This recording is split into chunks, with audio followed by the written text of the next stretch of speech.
And of course, second, I continue to encourage parents to bring your children to, of course, the churches. Pero sana po, hindi lang dito sa mall, sana po masanay rin po sila, masanay rin po kayo na dalhin sila sa inyong mga parokya. No? It's important for them to know, no? Pakilala po nila yung inyong patron.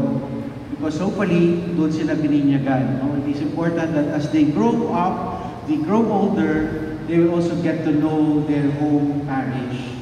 Because again, sabi nga ng Panginoong Jesus, it is in the children, no, that we will enter kingdom of heaven and we will find the meaning of what it is to be great.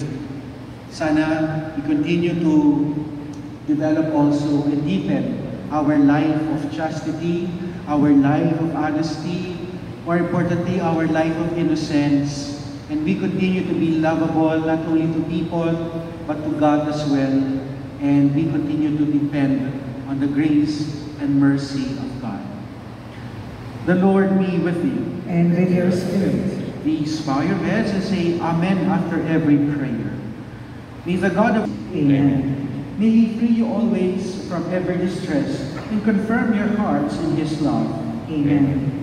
So that on this life's journey, you may be effective in good works, rich in the gifts of hope, faith, and charity, and may come happily to eternal life. Amen. May the blessing of the Almighty God be upon you and your family, the Father, and the Son, and the Holy Spirit. Amen. Go in peace. Be to God. Good evening and have a blessed week ahead of you.